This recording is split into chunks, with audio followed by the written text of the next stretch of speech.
L'hebdo-parleur, 7 jours de lutte dans le viseur. Voilà comment le pouvoir tolère nos luttes. Locales, sectorielles, dispersées. Eh bien, pas de bol pour lui. Aujourd'hui, nous changeons les règles du jeu.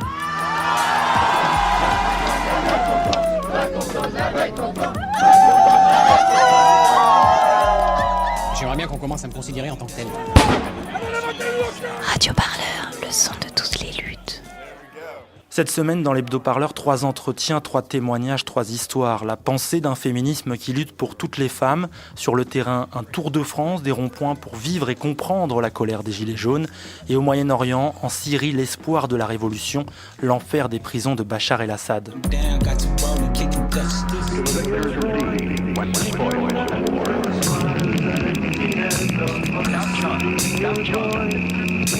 Pour un féminisme décolonial, l'ouvrage que signe la militante Françoise Vergès donne à penser une lutte qui prend en compte les conséquences de notre histoire moderne. Un combat décentré de notre roman national qui pense aussi à toutes celles issues de l'immigration et des minorités. Une autre vision des combats pour les droits des femmes. Toutes ces réflexions, c'est ce que nous apporte cet échange avec Françoise Vergès à découvrir sur Radio Parleur. Alors le féminisme décolonial, c'est pour tenir compte aujourd'hui du fait qu'il y a ce qu'on appelle une colonialité du pouvoir. Bien que les statuts coloniaux se soient terminés, que la plupart des pays qui étaient des colonies sont devenus indépendants, perdurent des relations inégalitaires, des approches totalement inégales sur, par exemple, les savoirs du Sud qui sont pensés comme mineurs, les philosophies du Sud, les luttes des femmes dans le Sud. Enfin, cette division du monde qui a été installée au XVIe siècle par l'Europe d'une civilisation qui aurait tout inventé et deux civilisations qui ont peut-être fait des choses, mais enfin qui n'ont pas suivi la route du progrès, c'est ce qui est appelé la colonialité. C'est-à-dire, c'est pas seulement le moment de la colonisation, le moment historique, c'est ce qui se poursuit après et qu'on peut identifier dans des relations d'inégalité. Donc le féminisme décolonial, c'est celui qui s'attaque à cette colonialité, qui repère aujourd'hui, dans le monde d'aujourd'hui, et non pas donc historiquement hier, les restes de cette colonialité et les combats. C'est pour ça qu'il est antiraciste, anticapitaliste et anti-impérialiste. Dans le livre, vous expliquez qu'il s'oppose plutôt à un féminisme civilisationnel plutôt bourgeois. Qu'en est-il de ce féminisme-là ? Oui, ce qui m'intéressait, c'est qu'on peut penser que peut-être il y a 10 ans, peut-être même moins, il y a des tas de personnes, de femmes et d'hommes qui ne se seraient jamais dit féministes. Et puis tout d'un coup, on peut dire à partir de 2010, tout le monde, même à l'extrême droite, pouvait se dire féministe. Donc ça m'a quand même interrogée. Il y a eu des aspects de lui qui étaient bourgeois dans les années 70, mais là, vraiment personne. Il y avait des tas de gens dans les années 70, jamais vous les auriez entendus dire qu'ils étaient ou qu'elles étaient féministes. Donc déjà, pourquoi ça avait été adopté ? Qu'est-ce qui s'était passé ? Et ce que j'appelle féminisme civilisationnel, c'est ce tournant qui s'opère en fait de la part de féministes françaises à la fin des années 80 et qui va proposer un féminisme qui emprunte énormément au discours de la mission civilisatrice coloniale. C'est-à-dire, il y a une supériorité de pensée, c'est-à-dire qu'en fait, les droits des femmes, la pensée sur l'égalité des femmes et des hommes serait naturelle en Europe, serait naturelle sur ce sol, quoi. Alors qu'il y a toutes les autres cultures seraient naturellement hostiles aux droits des femmes et à l'égalité.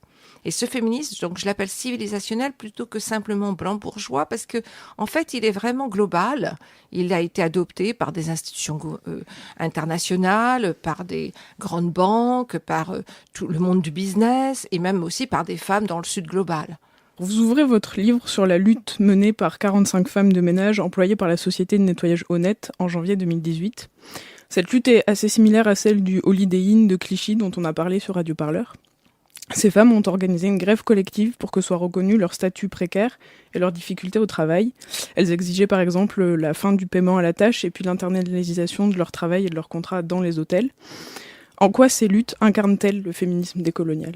Elles l'incarnent parce que ces femmes donc, qui sont constituées en tant que femmes racisées par le système capitaliste et donc précaires et donc sous-qualifiées et sous-payées, qui sont mises dans cette situation, se constituent en femmes en lutte dans cette lutte. C'est-à-dire avant, on pourrait dire c'est une femme au sens, comme on l'entend biologiquement, mais là, elle se constitue en femme en lutte. Et je trouvais, si vous voulez, que ces luttes rassemblaient énormément de choses dont un féminisme colonial devrait se soucier. C'est-à-dire les questions de migration, les questions de féminisation d'une industrie, celle du nettoyage, la question de la dangerosité de ces travaux à cause des produits chimiques, des répétitions de gestes, L'économie de ce que j'appelle l'épuisement, c'est-à-dire c'est des femmes qui dorment très peu, qui ont d'énormes heures de transport et qui font une double, triple, quadruple journée de travail salarié, plus du travail non salarié, qui rassemble donc ces questions aussi du fait qu'elles nettoient le monde pour qu'ensuite des femmes bourgeoises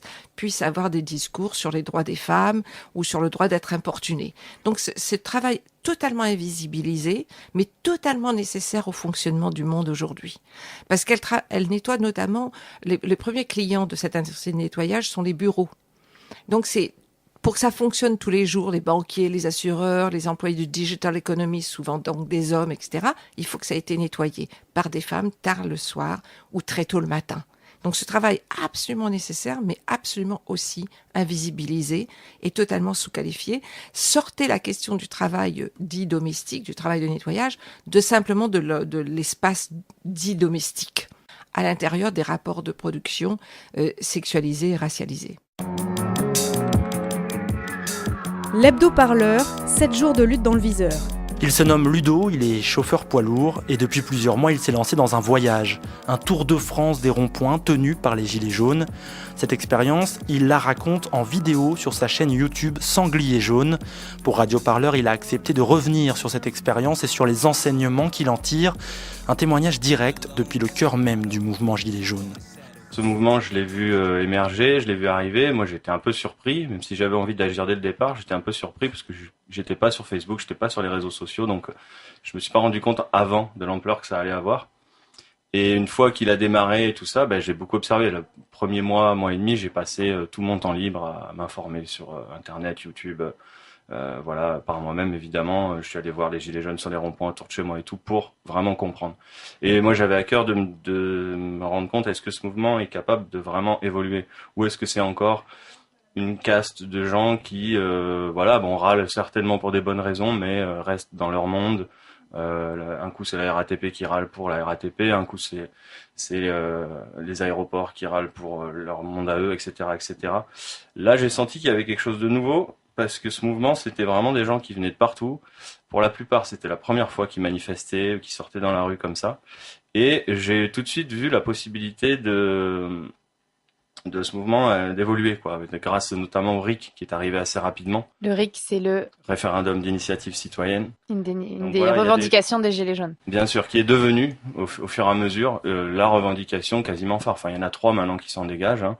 Les baisses des taxes sur les produits de première nécessité pour permettre un pouvoir d'achat qui augmente tout de suite, une mesure phare sur du pouvoir d'achat, la baisse des privilèges des élus, ne serait-ce que symboliquement, parce que ça c'est juste pas possible, qu'il y ait une caste comme ça qui continue à se gaver sur notre dos, à faire n'importe quoi, ça on n'en veut plus, c'est pas possible autrement.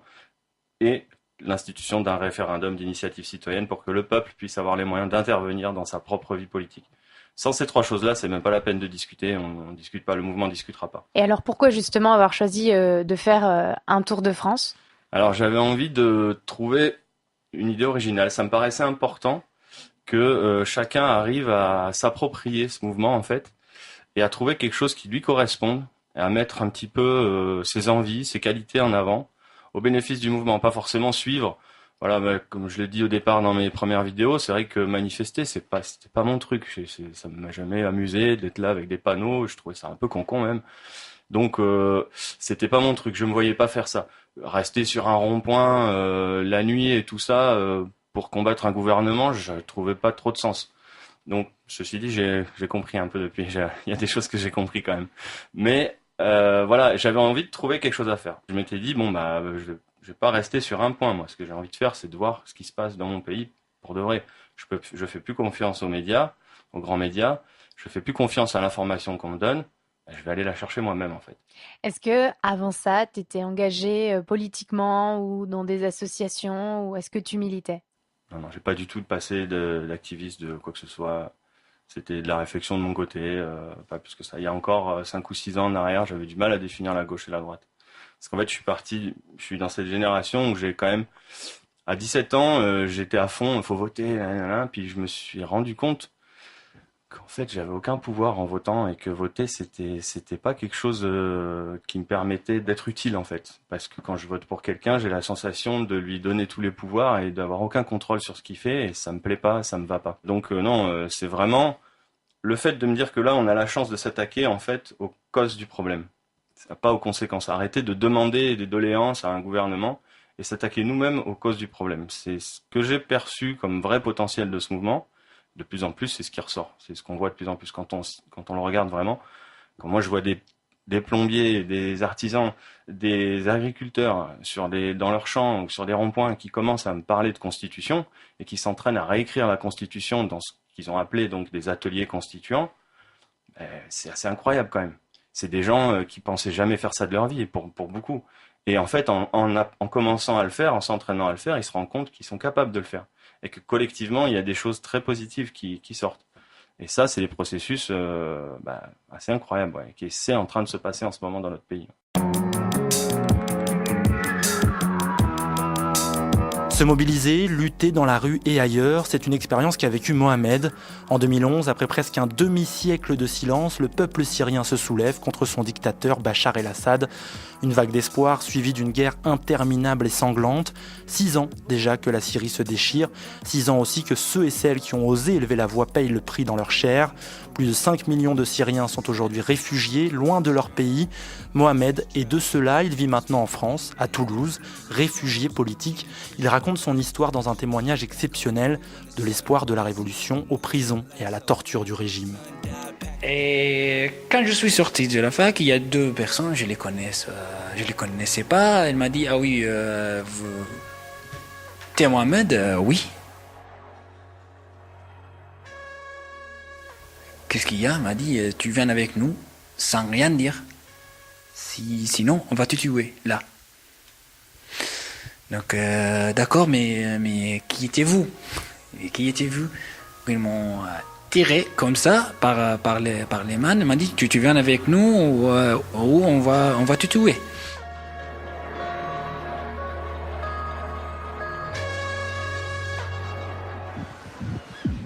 Quand tu te fais arrêter par les forces de sécurité, ils vont t'amener sur ces établissements en fait. C'est cet établissement qui n'était pas listé sur le prison normand en Syrie parce que personne ne savait où j'étais, personne. Et c'est comme si j'ai disparu comme ça dans la rue et personne ne sait où j'étais. C'est pas une chambre, c'est une cellule de 1 mètre fois 60. Ça veut dire je peux pas dormir, je peux pas m'allonger en fait. Pendant 2 mois. Et ça, là, la cellule individuelle, il y a un écrivain syrien qui a dit c'est très facile d'entrer dans le prison, mais tu ne vas jamais sortir. Ça veut dire même si t'es sorti de prison, t'es toujours là-bas.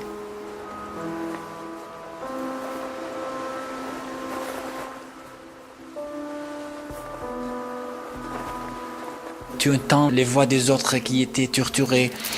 Tu dis, je sais pas, c'est moi là le prochain, ou c'est qui?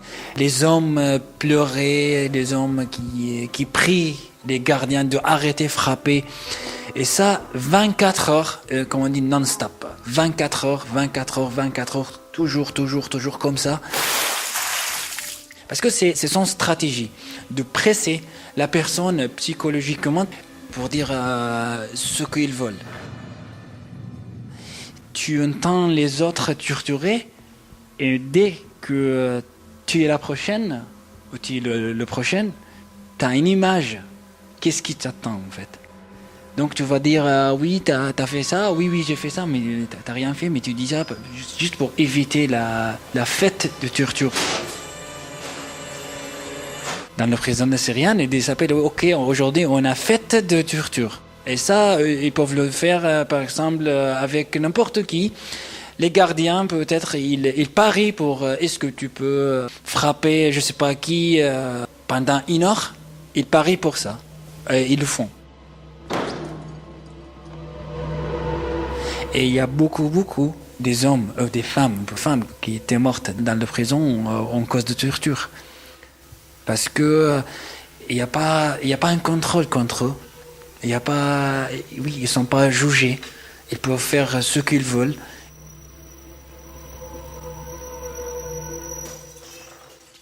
Et une fois, j'étais en prison, mais je n'étais pas dans une cellule individuelle. J'étais avec beaucoup de gens. On était 70 personnes dans une chambre de 3 mètres par 2 mètres. Ça veut dire on dort à se tenir, comme ça. Et donc, on ne peut pas s'asseoir. Et donc, il y a quelqu'un qui était mort. Et donc, on a frappé la porte pour dire au gardien qu'il y a quelqu'un qui est mort, en fait. Donc, il est venu, il a ouvert la porte, il a dit « Ok, il est où ?» Il était par terre. Après, il a dit « Ok, vous étiez 70, par exemple. Aujourd'hui, vous êtes 69. » Pas plus. Il a laissé le cadavre pendant quelques jours et après, après ils sont venus pour la chercher. Un cadavre, une personne, un être humain qui était mort parce qu'il était torturé. Et on peut rien faire. Rien. Et ça pourquoi je t'ai dit, peut-être on va sortir de prison physiquement, mais psychologiquement, peut-être jamais.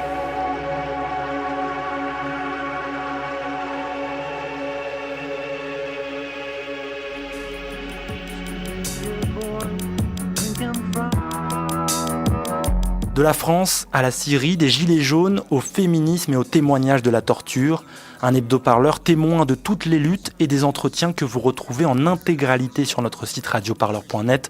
Rendez-vous aussi sur toutes les bonnes plateformes de podcast. À la semaine prochaine pour un nouvel hebdo-parleur, c'est votre sélection hebdomadaire au cœur des mouvements. Salut.